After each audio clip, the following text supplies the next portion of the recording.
말씀을 제가 봉독하겠습니다.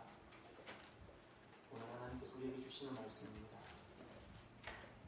요단 서쪽의 아모리 사람의 모든 왕들과 해변의 가나안 사람의 모든 왕들이 여호와께서 요단물을 이스라엘 자손들 앞에서 말리시고 우리를 건너게 하셨음을 듣고 마음이 녹았고 이스라엘 자손들 때문에 정신을 잃었더라. 그때 여호와께서 여호수아에게 이르시되 너는 부싯돌로 칼을 만들어 이스라엘 자손들에게 다시 할례를 행하라 하시매 여호수아가 부싯돌로 칼을 만들어 할례산에서 이스라엘 자손들에게 할례를 행하니라. 여호수아가 할례를 시행한 까닭은 이것이니 애굽에서 나온 모든 백성 중 남자 곧 모든 군사는 애굽에서 나온 후 광야길에서 죽었는데 그 나온 백성은 다 할례를 받았으나 다만 애굽에서 나온 후 광야길에서 난 자는 할례를 받지 못하였음이라. 이스라엘 자손들이 여호와의 음성을 청종하지 아니하므로 여호와께서 그들에게 대하여 맹세하사 그들의 조상들에게 맹세하여 우리에게 주리라고 하신 땅 곧 젖과 꿀이 흐르는 땅을 그들이 보지 못하게 하리라 하시매 애굽에서 나온 족속 곧 군사들이 다 멸절하기까지 40년 동안을 광야에서 헤매었더니 그들의 대를 잇게 하신 이 자손에게 여호수아가 할례를 행하였으니 길에서는 그들에게 할례를 행하지 못하였으므로 할례 없는 자가 되었음이었더라. 또 그 모든 백성에게 할례를 행하기를 마침에 백성이 진중각 처소에 머물며 낫기를 기다릴 때에 여호와께서 여호수아에게 이르시되 내가 오늘 애굽의 수치를 너희에게서 떠나가게 하였다 하셨으므로 그곳 이름을 오늘까지 길갈이라 하느니라. 아멘. 요즘 사람들 입에서 꿈이 없다고 소망이 없다고 하는 이야기를 자주 듣습니다. 우리 다음 세대가 꿈이 없어요. 소망이 없는 것 같아요. 지식은 더 많아졌는데 왜 꿈이 없을까요? 왜 소망이 없을까요? 도대체 그들이 가지지 못했다는 것은 무엇을 가지지 못했다는 말일까요?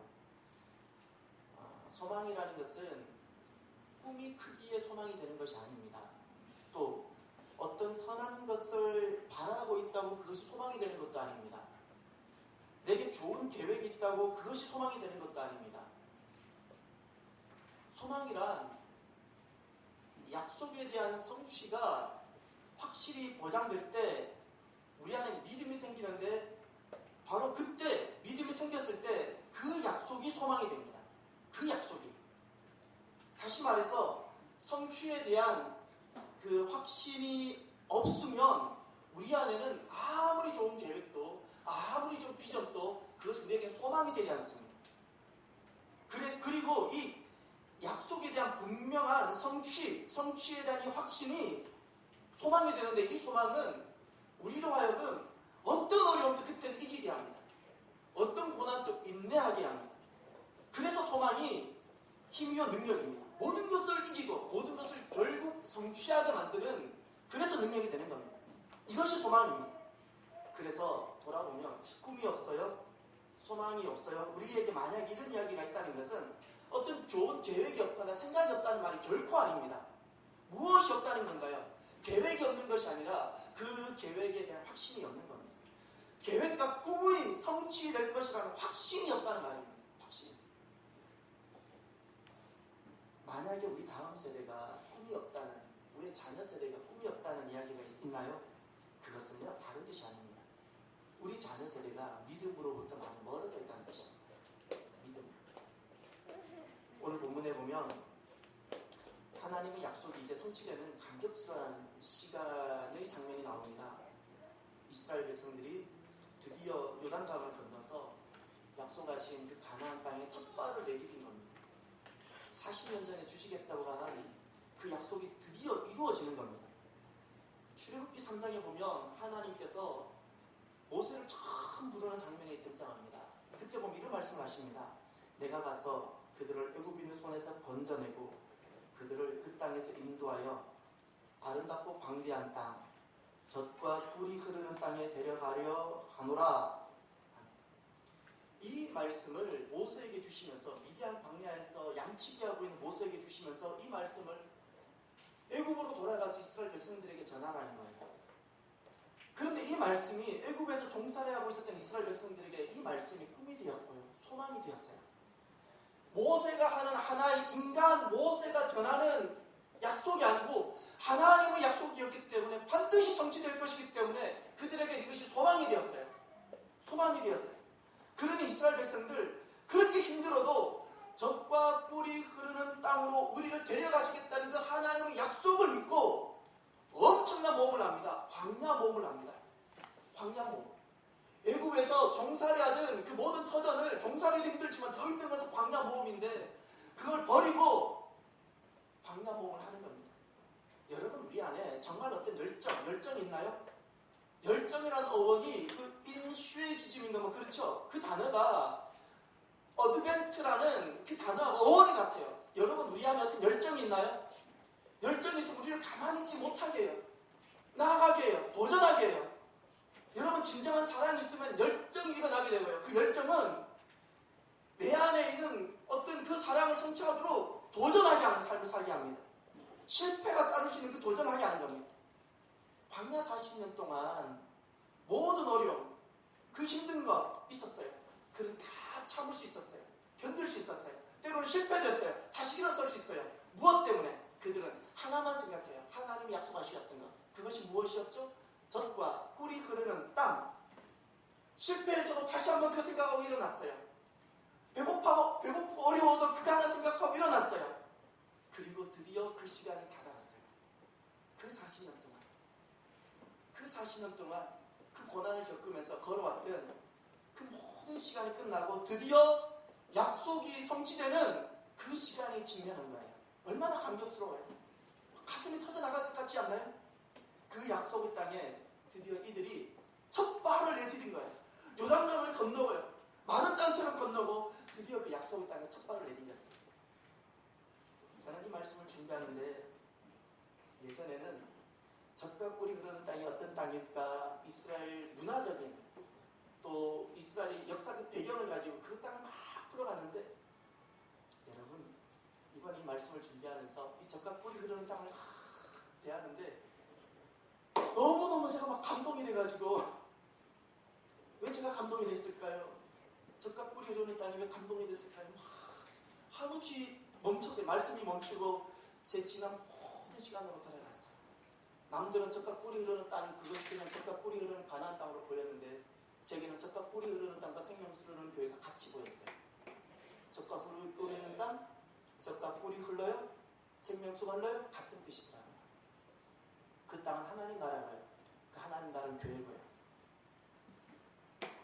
90년대 후반 제가 교육전도사 시절에, 그때 제 이야기를 보면 그 말씀을 보지 않으면 하루를 시작하지 않았고요.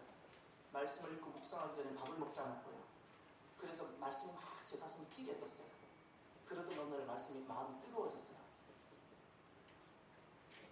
하나님 주시는 약속과 꿈들이 너무 선명하게 보여졌는데, 아, 하나님 나라는 생명수 흐르는구나. 모든 죽어가고 상처 있고 고통 중에 있는 애들이 다 살아나는구나. 이것이 너무너무 가슴에 밀어닥쳐서 그때 제가 했던 고백이 있어요. 90년대 후반에 교육전도사 시절에. 아, 교회는 생명수가 흘러야 되는구나. 그래서 내가 언젠가 만약에 교회를 하게 되면 교회 이름을 생명수 흐르는 교회로 해야지라고 제가 적었어요. 생명수 흐르는 교회라고 적었어요. 적었다니까요. 그리고는 저는 이 고백을 방금 잊어버린 채, 저는 그 뒤를 안 돌아봐요. 제게 지금 주어진 사역을 향해서 막 달려가는 사람이에요. 막 달려가요. 그런데 어느 날 제 인생에 갑자기 어떤 변화가 생겼어요. 그리고 저는 교회 개척으로 나아갔어요. 기도하면 할수록 교회 개척으로 하나님이 이끄셨어요. 제가 갈 곳이 없어서 개척한 것이 아니고요. 기도하니까 하면 할수록 저를 그냥 이곳으로 몰아오셨어요. 그리고 저랑 첫 예배 때 예배를 드리고 그 다음 주에 교회 이름을 공모하자고 그랬어요. 우리 교회 이름을 뭘로 하면 좋겠냐고. 여러 좋은 이름들이 많이 나왔어요. 교회 이름을 정하지 못한 지 우리 한 달을 예배 드렸다는 거 아세요? 3주를 교회 이름 없이 한 주는 이거 불러보고 그 다음 주는 저거 불러보고 시간이 흘러가는데 이 마음에 정말 이름은 좋은데 편해서 좋은데 무엇이냐가 그 이름들이 허전함을 느껴요. 우리는 좋은데 지금 생각해보면 불러서 좋고 듣기 좋은데 거의 하나님 약속이 없는 것 같아요. 이해가 되세요? 우리를 부르시는 하나님과의 관계가 없는 것 같아요. 그때는 그것까지 생각을 못했고 무엇인가 허전해요. 이거는 아니다는 생각이 있어서 계속 기도하는 차에 갑자기 뒤통수를 때리는 단어가 하나 생겼어요. 그게 무엇이겠어요? 10여 년 전에 하나님께서 내 가슴을 막 뜨겁게 하셔서 그때 나에게 하나님 나라는 이런 것이라고, 세상에 지어질 공동체는 바로 이것이라고, 내가 꿈꾸고 내가 원하는 하나님 나라가 내 나라가 바로 이것이라고 그때 제게 주셨던 이름이 있었어요. 그것이 그때 기억났어요. 그 이름이 무엇이었죠? 생명수 흐르는 교회. 지난날 모세에게 보여주었고 이스라엘 백성들에게 주었던 젖과 꿀이 흐르는 땅, 그것이 에스겔 선지자를 통해서 생명수가 흐르는 땅으로 보여주셨고 오늘 제게는 그것이 생명수 흐르는 교회로 보여주셨어요. 이건 약속이었어요. 저는 그 이름이 아름답다는 개념이 아니에요. 그 이름을 하자 그랬을 때 제일 먼저 또 질문하는 게 목사님 너무 길어요. 먼저 우리 그 이름 다 말하고 다녀요. 너 어느 교회 다니냐니까 남들은 2장을 내는데 우리는 6장을 말해야 되니까 목사님 너무 길어요. 근데 제게는 분명한 확신이 하나 있어요. 그 이름이 제게는 부르기 좋고 나쁘고의 개념이 아니었고요. 길고 짧고의 개념이 아니었어요. 무엇이에요? 약속이에요.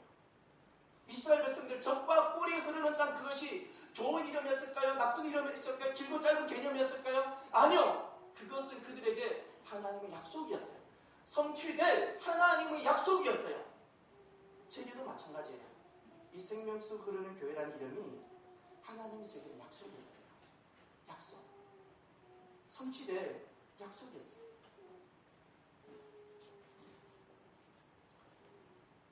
우리 자화성을 이렇게 막 제가 돌아봤는데 그러고 보니까 제가 시간을 계산해 봤더니 17년을 목표를 준비했고요. 목표를 시작한 지 지금 금년이 횟수로 20년이 되고요. 내년 4월 되면 만 20년이 되더라고요. 그런데 지금 개척한 만 2년을 빼고 나머지 35년이 제게는 광야학교였어요. 광야학교.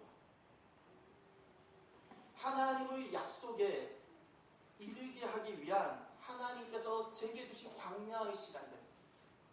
처음에는 그 약속이 저는 무엇인지 몰랐어요. 너무너무 궁금했어요. 사역을 하며 목표를 하면서도 모호했어요. 이제는 너무나도 선명해요. 그것이 무엇인가요? 그 약속이 생명수 흐르는 나라, 생명수 흐르는 땅, 생명수 흐르는 교회입니다. 이스라엘 백성들이 40년 광야를 거쳤죠. 그리고 하나님이 약속하신 젖과 꿀이 흐르는 땅에 지금 이르게 되었죠. 저는 35년 시간을 지나서요, 하나님이 약속하신 생명수 흐르는 교회에 여기 서게 되었어요. 지금 이 시간은 하나님이 약속한 것이 이루어지는 성취의 시간입니다. 이스라엘 백성들이 40년 광야를 마치고 가나안 땅에 첫 발을 내디딘 그 시간이 약속이 이루어지고 있는 성취의 시간이듯이 여러분 우리도 지금 이 시간이 하나님의 약속이 이루어지고 있는 시간입니다. 그러면 이 하나님의 약속이 이루어지는 데 있어서 우리가 준비해야 될 것이 있어요. 왜 그럴까요? 준비해야 될 것이 있는데 애굽을 떠나는 출애굽보다 더 힘들고 어려운 것이 있어요. 새로운 가나안에 들어가는 도전이 더 어려워요.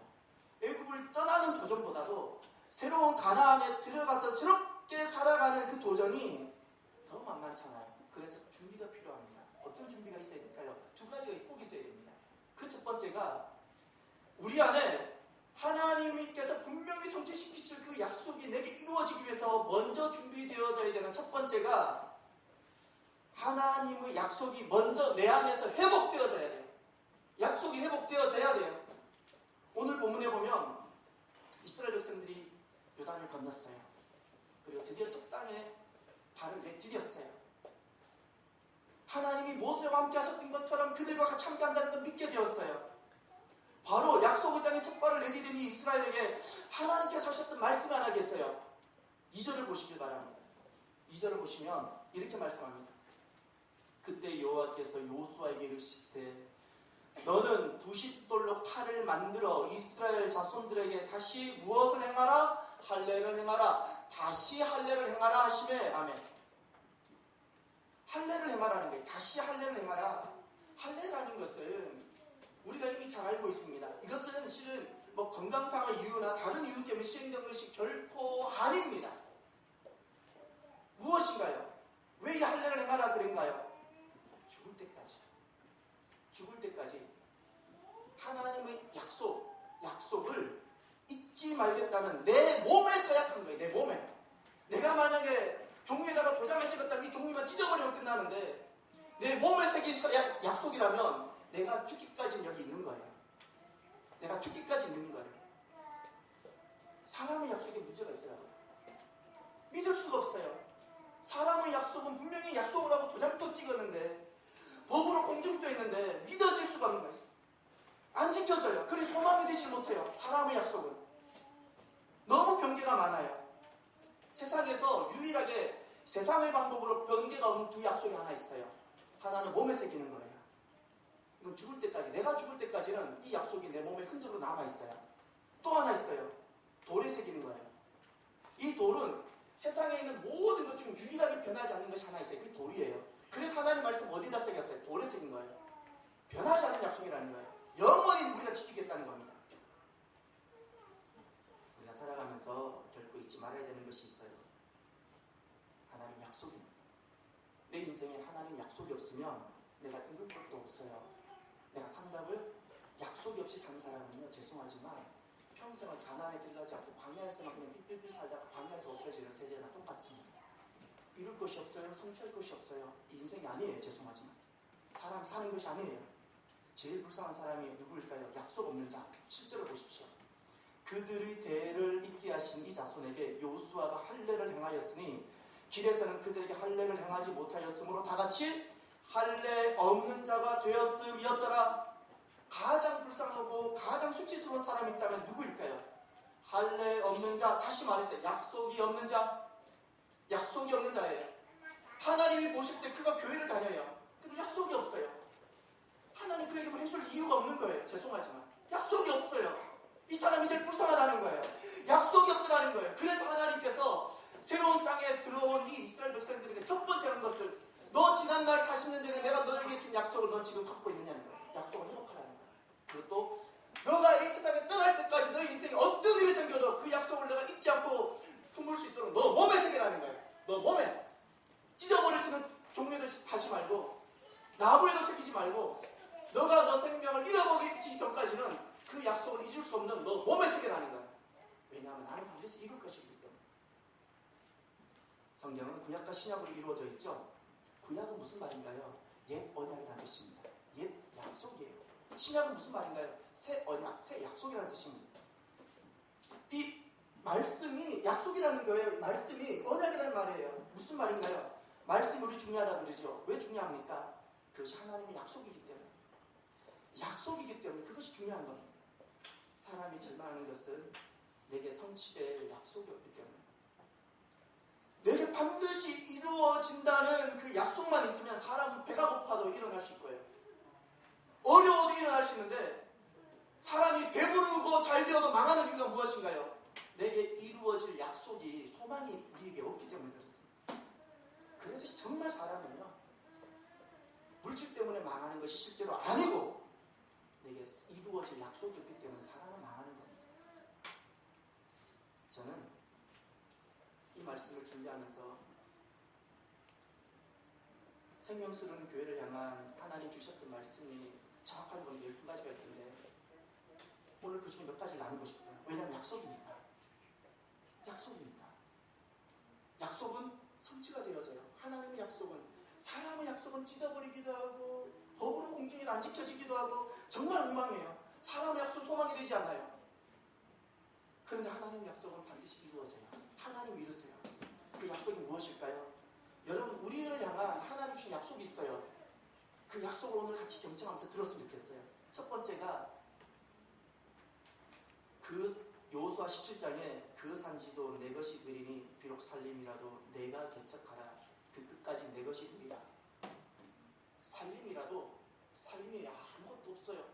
막 거기는 숲풀이 가득해요. 근데 개척하라는 거예요. 그 끝까지 내 것이 되겠다. 이것이 하나님의 첫 번째 약속이었어요. 두 번째 출애굽기 32장 누구든지 여호와의 편에 있는 자는 내게로 나오라. 하나님 약속의 두 번째가 여호와의 편에 있는 사람이 올 거라는 거예요. 여호와의 편에 있는 사람. 이것이 제게 주신 두 번째 약속이에요. 세 번째 약속. 오늘 여호와께 헌신하게 되었느니라. 그가 오늘 너희에게 복을 내리시리라. 헌신되지 않으면 오지도 못하지만 여기 온 것을 주님께서 헌신으로 받으시고 복을 약속하셨어요. 이것이 세 번째. 네 번째. 이제 가서 내가 내게 말한 곳으로 백성을 인도하라. 내 사자가 내 앞에 가리라. 앞서 가실 거라고 인도하실 거라는 약속해 주셨어요. 그리고 또 출애굽기 33장에 내가 친히 가리라. 내가 너를 쉬게 하리라. 웬만하면 개척을 안 하려고 몸부림치고 있는 저에게 주셨던 약속이 그거예요. 내가 친히 가겠다. 너와 함께 가겠다. 생명수르는 신앙 공동체와 함께 가겠다. 그리고 우리들을 쉬게 하겠다 그랬어요. 이곳으로 부르신 것이 우리를 고통스럽게 하고 우리를 못 살게 하고 쉬지 못하게 하는 게 아니라 우리를 주님께서 약속하셨어요. 어떻게? 이 고통스러운 세상 속에서 우리를 안식하고 정말 주님 주시는 쉼을 누리게 하시고요. 할렐루야. 그래서 우리 주보에 보면요, 저는 매주마다 이걸 보고 기뻐하는데 뒷장에 보면 교회 소식, 아래쪽에 보면 교회 3대 비전이 있는데 3대 비전의 세 번째가 무엇인가요? 쉼이 있는 성령 공동체가 여기에서 나온 거예요.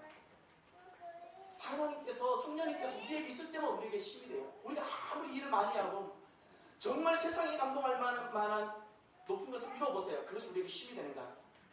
그렇지 않아요. 쉼은, 진정한 쉼은 주님이 주시는 거예요. 그리고 그 다음에 사람이 자기의 친구와 이야기함과 같이 여호와께서는 모세와 대면하여 말씀하시며, 아멘. 그 다음 주신 말씀이 우리를 불러내셨는데 생명수르는 신앙 공동체와 주님께서 친구와 같이 이야기하시겠다고, 대면하여 말씀하시겠다고. 할렐루야. 저만 가슴이 뛰는 것 같아요. 예수님께서 오셔서 여러분 친구처럼 여러분하고 대화하신다고 생각해보세요. 여러분, 우리가 못 이길 게 뭐 없고 뭐 부족한 게 뭐가 있겠어요? 그렇지 않나요? 그 다음에 출애굽기 34장에 내 지경을 넓히리니 약속해 주셨어요. 저 그냥 이거 믿어요. 어떻게 넓혀질지 저도 몰라요. 저도 몰라요. 그냥 믿어요.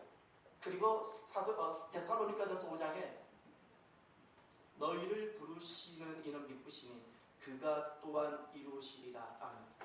지금까지 쭉 말씀하신 거 보면 너무너무 좋기는 해요. 그런데 우리 안에 어떤 생각이 드는지 아세요? 에이, 그게 어떻게 이루어질까? 이런 나쁜 마음이 있어요. 잊지 마세요. 하나님의 약속은 누가 이뤘어요? 내가 이뤄요? 주님이 이루세요. 지금 이스라엘 백성들을 요단강을 건너서 왜 언약을 갱신하라고, 왜 새롭게 약속하라고 이야기하나요? 하나님은 분명히 이루시는데 우리가 못 믿고 있는 거예요. 우리가 요단강까지 건넜는데 여기 교회까지 왔는데 우리가 못 믿고 있어요. 그거 아세요? 우리가 못 믿는다고요. 우리가 못 믿고 있어요. 약속은 우리가 이루어가는 것이 아니라 하나님이 이루세요. 너희를 부르시는 이는 믿으시니 그가 또한 이루시리라. 하나님의 약속, 이것이 정말 실현 가능할까라는 인간적인 관점에서 보는 것이 얼마나 큰 실수인지 모릅니다. 이 약속들은 하나님이 이루어 가시는 겁니다. 그렇기에 우리가 살아가면서요, 하나님이 이루시기 위해서 내가 품고 있어야 될 약속들이 내 안에 있어야 돼요. 혹시 내가 그 약속을 잊고 살아가고 있진 않나요? 약속을 품어야 성취가 이루어집니다. 모든 약속의 첫 번째가 무엇인가 하니 약속의 회복이, 이 놀라운 회복이 먼저 우리에게 있기를 바랍니다. 매주일 우리가 6일 동안 열심히 세상 속에 살다가 보면 잊어버릴 수 있어요. 그럼 주일마다 우리가 꼭 해야 되는 일이 있어요. 하나님이 지난날 내게 주셨던 그 약속을 회복하는 거예요. 이것이 매주일마다 있기를 바랍니다. 그리고 두 번째입니다. 새로운 성취, 약속이 이루어지는 그 성취를 위해서 준비해야 되는 두 번째가 무엇인가요? 두 번째가 지난날 수치를 떠나 보내야 하는 겁니다. 지금 모세가 시내산에서 하나님과 언약을 맺은 것처럼 지금 2세대 지도자인 여호수아와 2세대 백성들이 지금 요단강을 건너서 새 언약식을 맺었어요. 몸으로 약속을 했어요. 지난날 모세 때는 돌에 새겼어요. 근데 돌을 떼어버리더라고요. 그래서 하나님께서는 이제 몸에 새겨라 그랬어요. 몸에 새겨라고. 몸은 자기가 몸을 어떻게 할 수는 없잖아요. 몸에 새겨라 그랬어요. 그리고 몸에 새긴 그 약속이 낫기를 기다릴 때 하나님께서 그들에게 두 번째 주신 말씀이 하나 있어요. 9절을 보시기 바랍니다.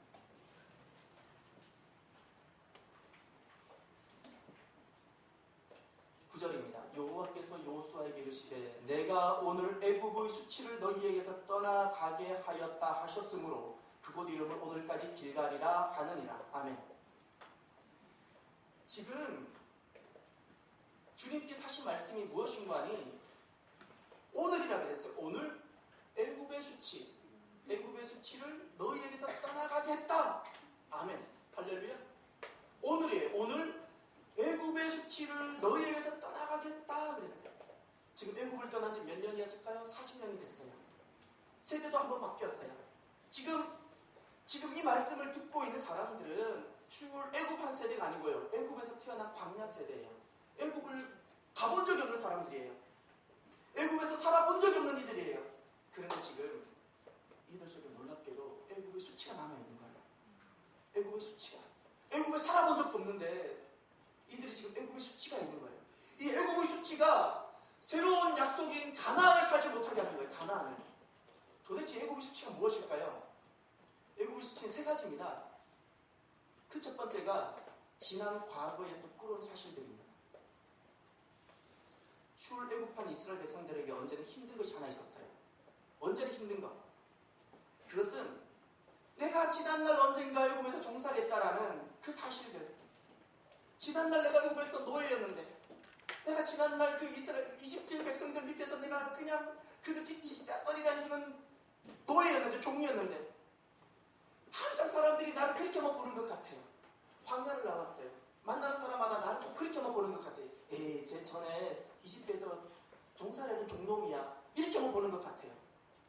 항상 사람들이 나를 보고 쏘문거리는 것 같아요. 쟤 애굽에서 종살이하던 애야. 쟤 아무것도 아니야.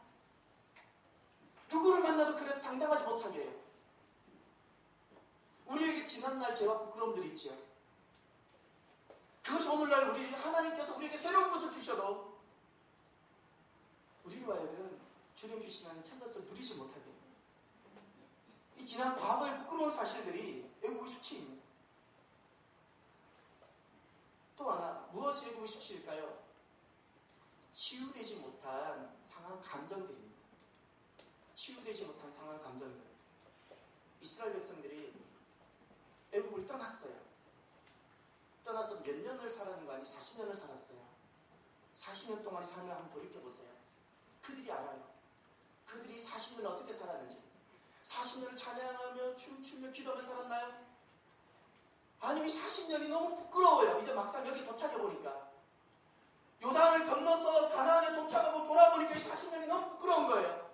왜죠? 여기 너무 많은 불편이 있었거든요. 여기 너무 많은 원망이 있었거든요.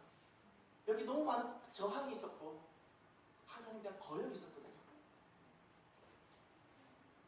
40년 동안 쌓여있는 이 불편한 감정들, 이것이 지금 하나님께서 우리에게 주시는 새로운 기업의 날을 방해하는 장애물이 되고 있는 겁니다. 세 번째, 무엇이 애굽의 수치일까요? 세 번째는 영적 미성숙입니다. 첫 번째는 지난날의 부끄러운 사실들이고, 두 번째는 치유하지 못한 상한 감정이고, 세 번째는 영적 미성숙이 애굽의 수치입니다.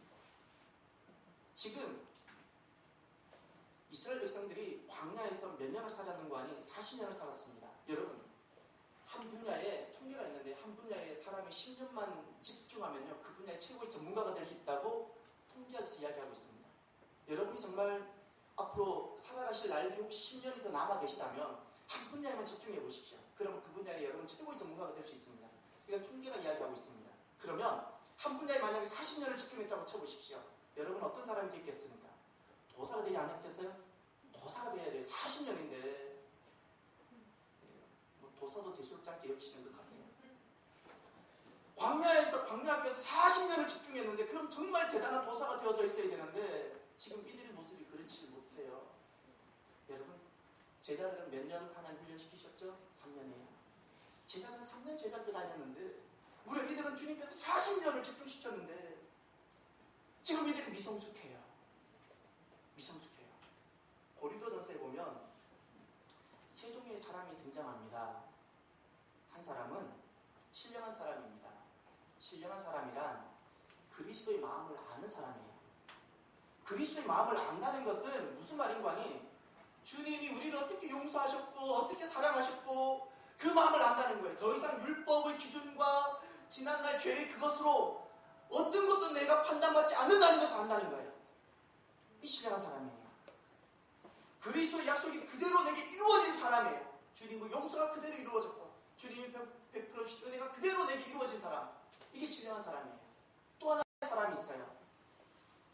세 번째 사람이 먼저 제가 소개하고 싶은데 육에 속한 사람이라고 있어요. 육에 속한 사람.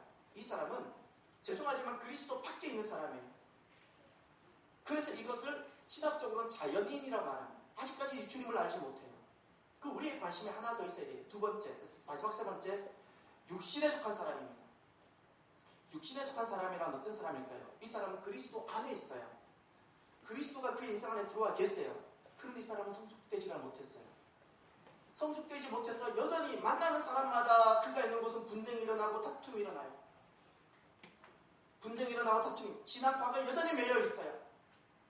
그는 아직도 제자들처럼 스스로 밥을 먹어야 되는데 스스로 밥을 먹지 못하고 항상 엄마가 준 젖만 먹고 살아가는 사람이에요. 왜 그렇죠? 미성숙하니까.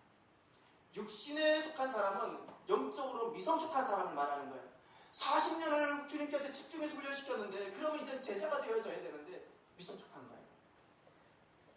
예수님은 왜 제자들을 죄송하지만 3년이나 데리고 다니셨을까요? 그 권능의 말씀과 그 능력으로는 실은 죄송하지만 사도 바울처럼 한번 싹 바꾸시면 되잖아요. 그렇지 않나요? 사도 바울은 그냥 다메섹에서 한번 싹 만져주셨잖아요. 그런데 왜 예수님의 제자들은 구차하게 3년이나 그들 얼마나 불편했겠어요. 가정 버려야 되죠. 직업 버려야 되죠. 3년간 뭐 그들 제대로 살았겠어요? 왜 그런 삶을 살게 했을까요? 잊지 말아야 됩니다. 주님이 하시는 그 아름다운 말씀만 듣고 다니는 사람은 성경은 이렇게 표현합니다. 무리와 군중이라고. 무리와 군중이 예수님 말씀을 그냥 진짜 지난날 말씀으로 들었을 것 같아요. 사모했기 때문에 몰려든 사람이에요. 사모했기 때문에 몰려들었지만 말씀만 듣고 사는 사람은 무리와 군중이라 말씀하셨어요. 주님은 그들과 일을 하지 않으셨어요. 그래서 주님께서 말씀하셨죠. 하나님 나라 비유하시면서 돌짝밭, 가시떨기 이야기하셨어요. 이 무리와 군중이 쉽게 말하면 돌짝밭과 가시떨기예요. 그들에게는 스스로 제거해야 되는 돌짝들이 있고 자기들을 스스로 성장시키지 못하는 찌르는 가시들이 있어서 이 가시가 상처를 주는데 이것이 아직 제거가 되지 않은 사람들이에요. 주님이 좋아서 나와는 왔어요. 그러나 스스로 뿌리 뽑아야 되는 돌짝밭을 뽑아본 적이 없어요. 자기를 찔러서 상처내고 있는 가시를 제거해본 적이 없어요. 그들은 제자가 되지 못하고 여전히 무리로만 살아가는 거예요. 말씀대로 스스로 실천할 능력이 없어요. 무리와 군중들은.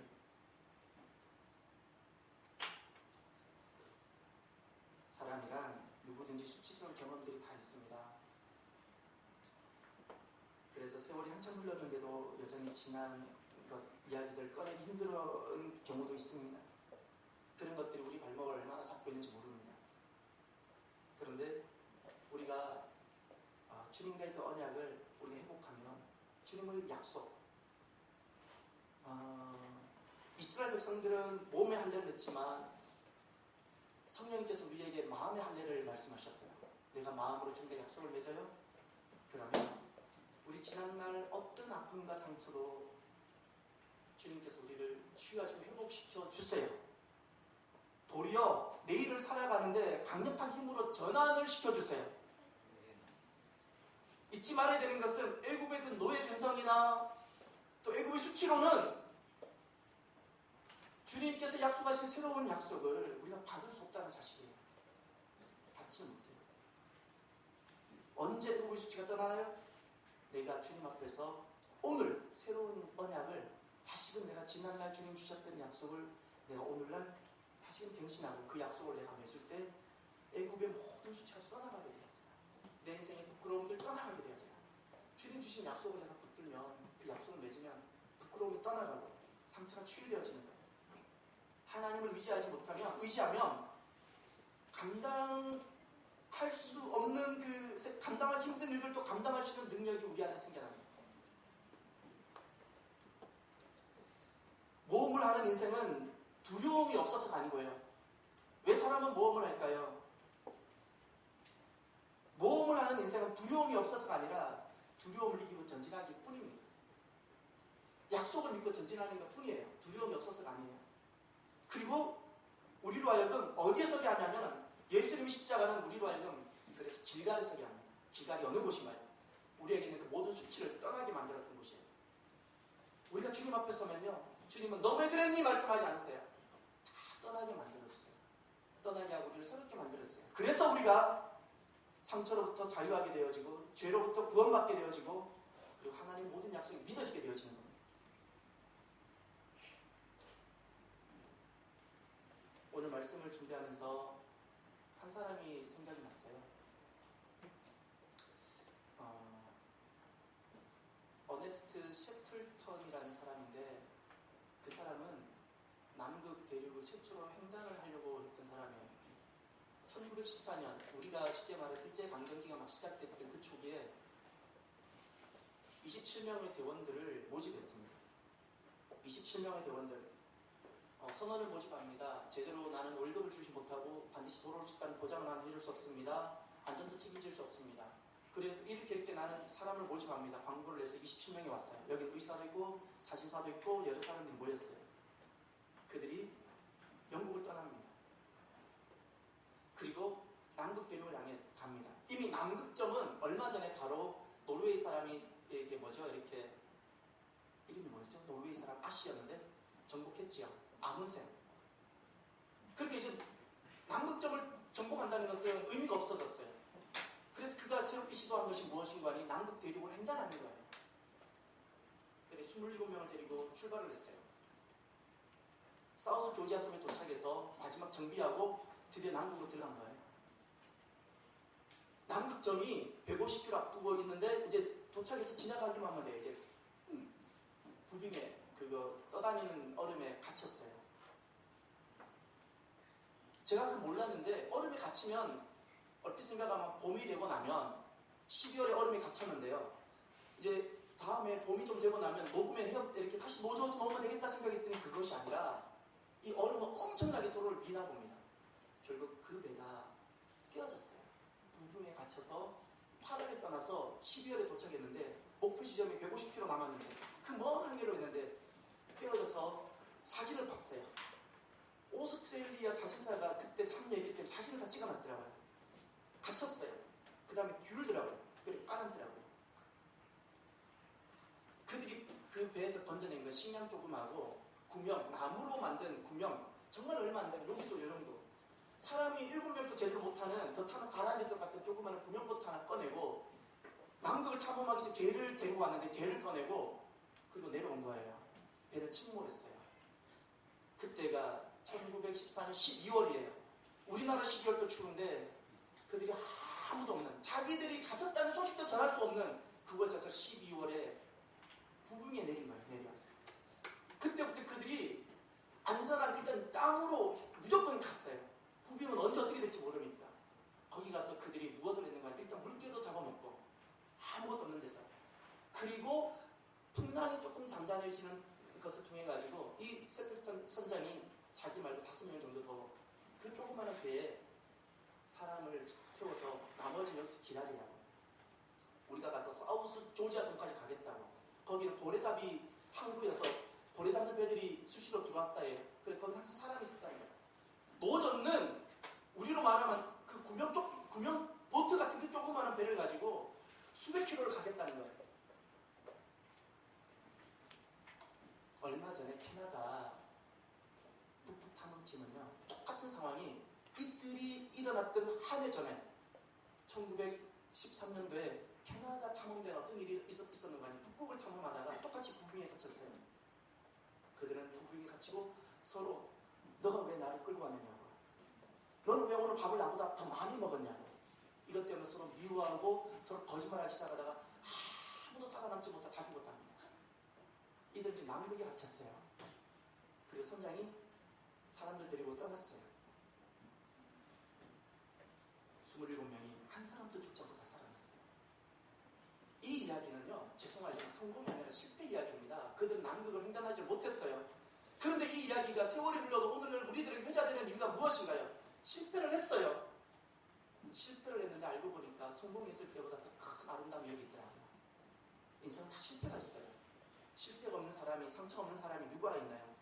그런데 돌아보니까 사람은 성공을 통해서 얻는 아름다움과 교훈보다도 실패했을 때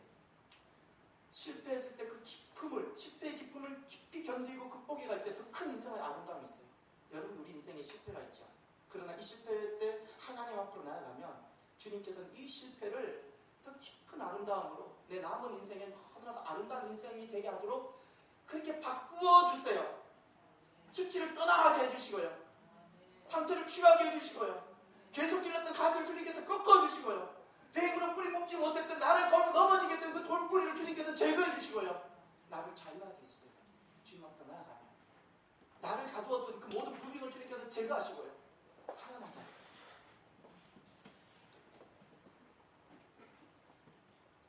인생은 하나님의 약속이 살게 합니다.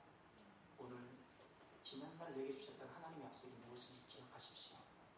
그 약속이 오늘 다시 맺어져야 되고요. 그 약속이 나를 살게 하셔야 돼요. 그리고 내게 있는 수치들을 주님 떠나기를 원하세요. 주님 오시면, 주님 앞에 나오면 그 모든 수치를 주님께서 제거해 주세요. 그래서 우리에게 주시는 새로운 언약이 성취되는 귀한 성도들이 되시기를 주의 이름으로 축원합니다. 기도합시다. 하나님 감사합니다.